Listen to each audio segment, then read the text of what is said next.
Hello and welcome to Drop the Mic Podcast, where we discuss technology, theology, and all things in between. I want to personally thank you for joining us today. Now sit back, relax, share this, engage with the podcast that's already in progress. God bless you. This is for leaders who just feel inclined to be in the chat. You can't bring your sensitivity to this chat. These people are aggressive. They are rude. They are saying things that have nothing to do with you or your character. Don't even take it personal. One thing I told to a major podcaster 2 years ago, I said, if you get into the chat, you've lost the war. You cannot get into the chat with them. Stay above ground and keep walking.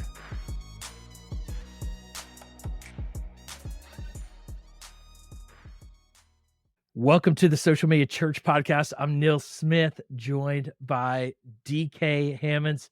DK, I just got to say, you've been carrying this podcast. You've been carrying not just the podcast, though, and I think what people don't realize is you've come in since you joined the podcast with incredible vision for how we can help church leaders more significantly beyond just publishing conversations we have with friends about social media for churches, but to really look at how can we better educate the whole and make sure churches are on the leading edge of digital media, digital ministry, social media. So DK, I gotta say thank you as a friend, as a partner. You are driving us forward, and it's going to allow us to help thousands of more churches with this podcast, because I think we're up in our podcast game, but beyond this podcast with a lot of the resources we're working on behind the scenes and just content that we're looking to develop. So DK, appreciate you, brother. Salute, my man. Always a pleasure. So much more content, information, insight. Y'all please stay connected to us as well as our sponsors as we continue to do the Lord's work and impact the world through the grids. I love to use that because that's so important here, man. It's good, man. We're seeing, it's funny. I was in a meetup here in New York this week with Faith Tech, and a guy came up to me. He's like, "Oh, I've been watching all your shorts on YouTube." And that's one of the areas that we've seen, increased engagement is on YouTube. And we talk about YouTube a lot, but we haven't been as intentional with our own content on YouTube as we have, as you've really helped us prioritize that. But today we're not talking about YouTube. Maybe we'll talk about YouTube a little bit, but we're talking about the haters and what comes as your social media begins to, I think a lot of people are like, man, if we could just get a viral video like Transformation Church with relationship goals, then our church is going to blow up and all great things are going to happen. But what comes with increased influence is increased hate. I have yet to see a ministry increase their impact, and basically, and I'm one of those like super spiritual guys that is like, I believe there's a God and there's a devil, there's Satan is going to attack us when our ministry is fruitful in any way, but I think that includes online. So haters are going to come, no matter how conservative you are, liberal you are, middle of the road you are, haters are going to come. And so DK, I don't even know where to start this conversation, but how do you start from approaching dealing with haters online and dealing with haters on social media and in the comments and in the DMs? I've seen a lot of people lose the war here. Yes. When it comes to dealing with opposition, we're going to have, when we're doing the Lord's work, you're going to be faced with opposition, whether you like it or not. And so in my experience, what I like to call them today is thumb thugs. These guys or these ladies, they love to kind of get in the chat and get you riled up and say something that's just really sideways or out of context. And sometimes our humanity wants to dig down into the comments to see exactly what it is that they're saying. And is there a common theme that we want to explore? Is it something that I'm missing? Let me tell you, brothers and sisters of all walks of life, stay out of the comments unless you want your feelings hurt, because those people in the comments aren't always going to be your friend. They're going to be there to disagree and the things of that nature. So That's what I would say to those who are experiencing as you grow, growth does not growth also means there will be growth of weeds around you. Let me give you an example, Neil. So recently my wife is doing a garden on the outside of my house, and I'm about to post pictures of it later. But in Texas, we got a lot of space. So we have a garden on the right side of my house. And before we start renovating the garden, there was this tree that I had been watching grow. And I had wondered, where did this tree come from? And the tree was actually a weed. And it had grew up, grew limbs, had went down like really into the base of the home. And I had to get a shovel, cut this tree down all the way, cuts its tentacles, everything out. And so what it taught me was even weeds of hate in certain spaces will grow. And we have to figure out ways that we can isolate them, cut them out to focus on what's in front of us. And that's a better garden on the outside of our homes. And so when we focus on the better garden, we don't have to worry. We can cut out the weeds. Yeah. And I think this is the tension we have to navigate, because it's like, how do we determine what are the weeds and what are the buds that are starting to pop up? And because we don't want to cut out all of it. I think a Nope. lot of people are like, can we just turn off all comments? And at the Nope. end of the day, this is social media. And the best ministry is actually happening in the comments, but also the most damaging impact is happening in the comments. And so I think about, my kids are just now, I've got, 12-year-old and 14-year-old, they're getting into social media and they're getting some comments, and they do it online school. They, they'll react to how somebody typed something that hurt them. Yeah. And, we've talked to them about, look, hurt people, and it's like, if they, and Gary Vaynerchuk has talked about this well, of like, he actually he hurts for those people that send him the hate, because he knows that if you have that much hate in you to communicate with that level of anger about something that isn't that important, then you've been hurt in a very significant way, it's going beyond what that message is. That said, responding to them, reacting to them, I have never seen fruit from that. Now, I will say the one time that I feel like I've seen fruit from an effective response was Mike Todd.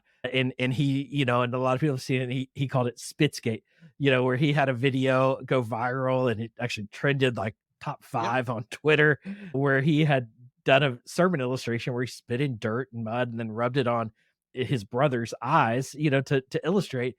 Obviously got a lot of attention, obviously went viral, but it was too far. And but the way he responded was, instead of totally ignoring it, he got back on and just said, you know what? I watched it again. I listened a little bit and I made a mistake. I went too far. And I think sometimes there's the humility when there's an overwhelming response of like, look, we are going to make mistakes. And I think to own our mistakes is a good thing. And so there's times for that, but I would say that's often the exception, and the better response often is to delete or to ignore, but don't feed the trolls, because that's going nowhere. And the response you're going to get from them is just going to feed them to do more. Now, sometimes deleting feeds them too, but when they see that they're not going to get a platform on you, they can talk about you all they want on their platform, but what they know is nobody's listening to them on their platform. They're trying to get on your platform and get people's attention, and that's distracting from what's going on in the life of your church. I think the other side is, I think we need to protect our preachers, our pastors, and they, I would say, don't ever need to read the comments for the most part, because that's where, I mean, you're so emotionally invested and spiritually invested in your sermon content, and when that's fueling, I think that hate, or you've invested in building the church, when somebody talks negatively about your church, they're basically calling your baby ugly. That can be so emotional that it destructive. That's unhealthy. That said, I think you need a team, whether that's volunteers or staff, that are engaging in the comments to do ministry, or deleting the comments that are distracting from the ministry.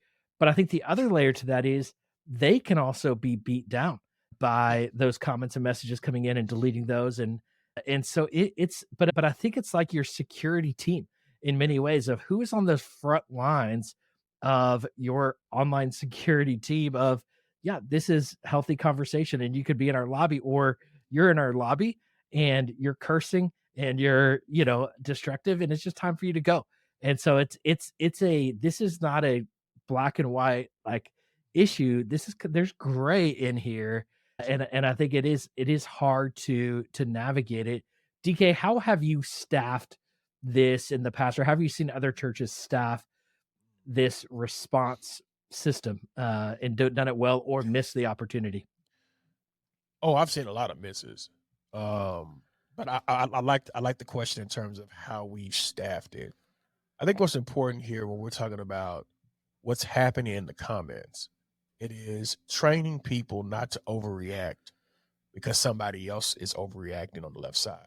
It is about keeping a cool, a calm when it comes to reacting to some of these comments. Some of these things are outlandish. Like I've seen it at a client. We're running live on a Sunday and the bots get in there that's trying to promote their sexual content. That you're like, hey man, this has nothing to do with church. And should you delete that comment or just wait till it passes over and keep right on going? We're going to keep right on going. We're going to acknowledge, hey, we see it. We're going to let the manager know or the director know that this is there. And then we're going to have proper things in place so that we don't overreact. I think it's about being systematic and having a plan in place, just like we should have a plan in place when somebody threatens their life. Yes. And something like that. We need to have a plan in place for these various reactions so that we don't overreact. So I think not overreacting is the most important thing. So already having a pre-typed text that kind of speaks to that.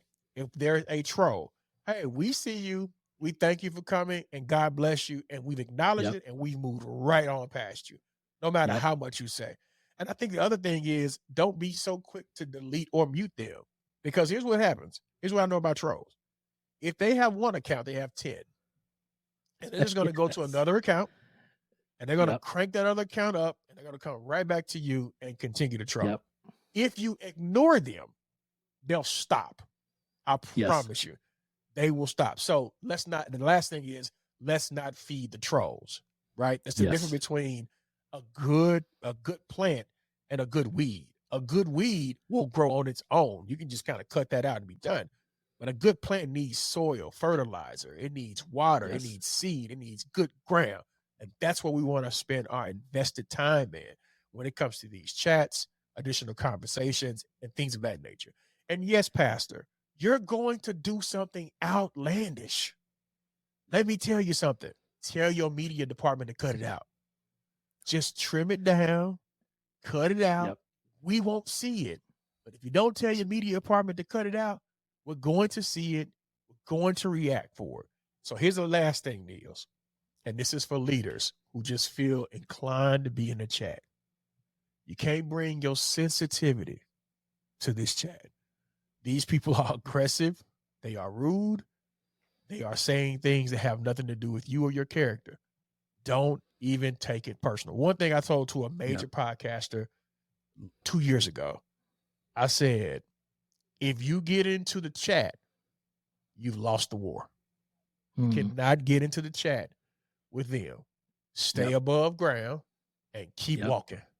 And if you do it that way, and here's the other thing, because sometimes, Niels, let me say this, having those trolls spark up engagement. And so it's a positivity to it. And if you're down there just really trying to chat it up with them, you lose that. And you can also use that content for additionals that have, hey, I heard this question, let me address it. And you can address it as content. So that's the ways that I've seen it done. Those are the tips that I would supply to our community.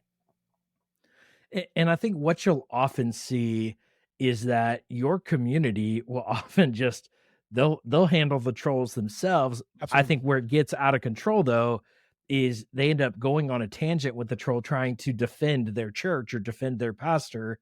And you don't want that on your platforms. Now, I think where it's beneficial is if people are going out on other threads and you've got church members that are defending their church and pastor, great.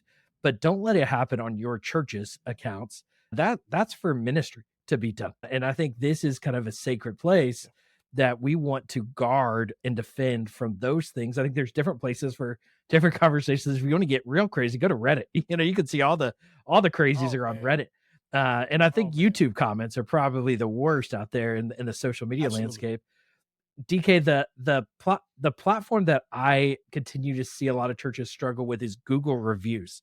And so Mhm. Google reviews is often the place that we all go when something bad happens at a restaurant, or something's going on. And because it's often what people, when people Google search, they'll see the Google reviews if they're checking out your church online. And if it's filled with the 10 people who had a bad experience with your church, the 500 other people who had a great experience, they don't think to go leave a Google review. They're happy. You only think to leave a Google review when you're upset. How can churches better approach that Google reviews, or Yelp? Is probably the Yeah. second Yep. in there, but I don't think people Yelping churches as much as they Google churches. So how do you approach that? Because churches will come to me, DK, and say, "Hey, can you delete all these bad reviews from Google?" It's like, no, that's not the way this works. So DK, what do you do with Google Yeah. reviews? So Yelp, you do have to normally pay for Yelp after a certain period of time and take a look at those reviews. So the first thing I'm going to do if I see negative reviews is, number one, see if I actually own the actual name. Because some people Yep. haven't even claimed their accounts. They hadn't even claimed their Yep. YouTubes. They hadn't even claimed their Googles, their Yelps. You need to claim those things as your own. This is intellectual Yep. property that belongs to the church. That's the Yep. first thing you need to do. And you do All that right. through Google My Business, right? That is correct. Like Yep. it's yeah. So and Yep, you sign on to Yep, you'll see the name available. You'll get the Yep. name, and it'll be your name, and nobody can get it. Yep. And they'll Uh, send like a postcard to your church to confirm, and you got to put in that the is code. correct. And yep. That Yeah. is correct. So those things you need to claim your name. Yep. That's what you need to do. I think the second thing is, let's say you see the review. You can positively respond to the review if it's negative. Your response to the review is going to be as important as their response. Hey, we Yep. thank you for leaving us this review. We count it an honor that you were here. We appreciate you, and we would love for you to do and plan your visit to our church. You can be our special guest. We've Yes. already overcome that negative review with positivity, love, and honor. And I think that's the number one way you would do that when it comes to Google. Because people are going to go, Yep. again, Google is another place that has a lot of bots. The bots are going to come there, they're going to Yep. troll you. That's Yep. okay. And speaking of Google, optimize these places, because I'm going to tell you, I think this may need to be another podcast another day, but people go to the Google reviews in high numbers, Yep. sometimes even before they go to your website. And the reason Yep. why they're going there is to actually get directions to your church. So they Yeah. go right to Google just to do Yep. that. So optimizing your Google review is such a powerful piece. So that's what I would do. A couple of Yep. things, and you can knock it out. You'll be right where you need to be. Yeah, and I think the other thing to do is I see this a lot with authors with Amazon, is they basically get their friends and family to go leave the first reviews, and you go and encourage people to go and leave a review. Now, it doesn't mean you need to from the pulpit say, "Hey, will everybody go leave a Google review?" Yep. At the end of the day, ask your core staff, ask your core leadership teams and your volunteers that are fully engaged of just go and leave a review. And I think you can be strategic, because I think people are looking for, what do people say about this church? I love the casual nature of it. I love, they always got great coffee, or they're so friendly. And what are some of those kind of key words or things that you want people to understand about your church that people can integrate into their reviews? Now, you don't, at the end of the day, as you build that, I think you want to consistently encourage people to do that over time, so that you've almost got like 10 positive reviews, one negative, 10 positive, one negative. You're going to get negative reviews. I mean, this comes with growing across the board. And so I think if you can mix that with positive reviews, and if you can't get enough positive reviews, I would question whether there's something wrong with your church. You should be able to have a core and people that are committed to your church, have been impacted by your church, that can go leave some positive Absolutely. reviews to mix up, or just even your friends and family that aren't local. We all have people that can go leave reviews, and you don't want to go pay, like, there's businesses that will pay people to kind of leave fake reviews. Don't do that. Let it be real, let it be authentic. That's, you don't want to play games Correct. with Google and this kind of stuff. You want to authentically have good reviews. But and in some ways, if you don't have some bad reviews, people are probably going to question whether these are even real reviews. Just like on an Amazon product, if you Absolutely. see nothing but positive reviews on an Amazon product, I'm questioning that. Every day. Somebody got a broken product sent to them, or this isn't legit. And so I think, I think we got to look at it from all angles. What are people that aren't yet familiar with our church? We don't want their first impression to be a list of bad reviews, because they're not going to show up. Or we don't want people to see this like all this crazy debate in a chat thread on social media, because they're thinking like they just fight a lot at that church. Yep. Something's wrong there. Yep. People are looking for friendliness. People are looking for a safe place to pursue their faith. And I think that's what we want to create, both in our lobbies, in our, small groups, in our, worship centers. We want to create safe, comfortable places for people to build, to fellowship, build community. And that's what our comments should be filled with. And so we just have to approach it just like pastorally, just like we would anything else. It just, people behave different online. People get like this, like they inflate, of like, I've got this keyboard in front of me and I'm gonna go at it, and they're hidden behind a computer screen, and so the crazy gets so much crazier. Hey, And so you just have to, you got to be ready for it, man. you got to be ready for it. And those of us who have been in this business, we know the truth, and we know not to overreact when we get comments like this. It may warrant some level of investigation. I had to do that one time, and what I found out is this person didn't exist, so I knew it was a bot, Mm, just purely on investigation. Hey, somebody put this here to be rude. Let's not yep, focus on this. This doesn't yep, it doesn't warrant anything. So because I do know some churches, they get kind of bent out of shape with bad reviews. Now, yep, bad reviews sometimes are improvements. So I've also seen yeah, some places where they said, "Hey man, the choir saying too long." Okay, yep, that might be a place of improvement. Hey man, just the culture, the feel doesn't feel right. That's a yep, place of improvement. And we can take some yep, things that may be perceived as negative and use yep, them as a positive turnaround to take a look at our culture, our people, our yeah, processes, so that we can move ahead as a community. So I think that's really important, man, that some of yes, these comments, if it's too many, as you mentioned, yeah, that's probably excess. But if it's just that one, you can say, let me pull a thread down on this to see yeah, what it is this person is saying. Because now you have react culture that'll start reacting to certain videos just to see if you're going to respond to them. And again, yes, don't respond. just yes, just don't do it. It's not even worth the cost of tea in China. Don't do it. totally. Leave it alone. Yeah. Well, and I would say probably my one piece of advice, last piece of advice here with the comments and reviews, is move it to the DMs.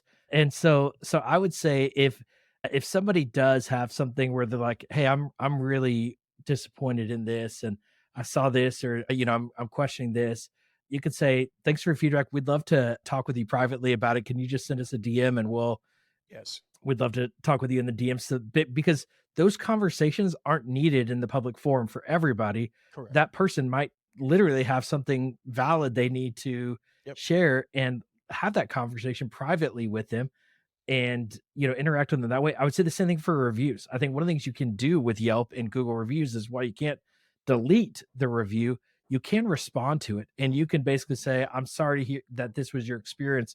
We would love to connect with you privately. Can you email us here at this address, and we'd love to have one of our pastors contact you," or something like that.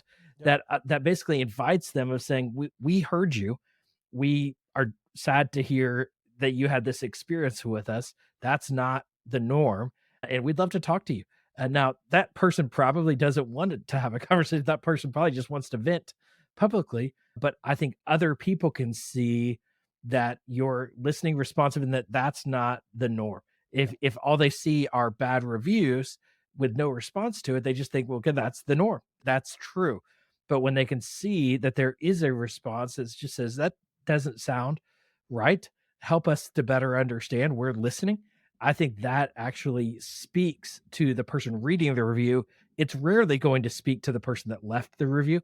They're probably already too disappointed, but I think that's your opportunity to basically respond to it. But don't respond argumentatively. Respond caringly, and thoughtfully. And I think that's where you will get the best response, both for that individual and for the person that's seeing those reviews or engaging in the comments. DK, this is an important conversation. This is something we'll keep coming back to, because this is social media. And social media, one of the fascinating stats I heard the other day is I think an average American is spending 2.5 hours a day now on social media, that we could debate whether that's healthy or not. But social media is continuing to grow and continue to become a part of our lives. And my kids are learning, like, this is something they're going to have to navigate the rest of their life. And part of that will always be the basically public square comment thread that historically we never had in the life of the church. So this is new ground to understand and how to navigate it. It's not easy, and there's not a perfect like playbook for how to do this, but it is critical and important. And I think if you do it well, you will see great fruit. So as you prepare to grow your church and reach more people through social media, I think you also have to learn how to better steward this engagement that's happening on your social media platforms. Any final thoughts before we wrap up, DK? Man, I love the stewardship piece of it. Yes, there needs to be stewardship. So if you hadn't considered finding a person to kind of help you monitor the social media aspects and make sure that we're on brand, make sure that our culture is right, find that person that can just keep an eyeball on that, so something doesn't get ahead of you. So I think it would be my only concern is that we don't have enough people who are looking at these conversations and looking at these DMs so that they can better assist us in terms of prayer, in terms of acknowledgement, in terms of caring, in terms of who we need to talk to and who we need to redirect. So find you somebody who can do that, young person, old person, who has good discernment, and you'll be able to kind of navigate these haters as they thug on these keyboards. That's good. That's well said. Well said. We want to thank everyone for listening. It means a ton to us. Know that we pay attention to the comments and the messages. Thanks so much for listening, and we'll talk to you again on the next episode.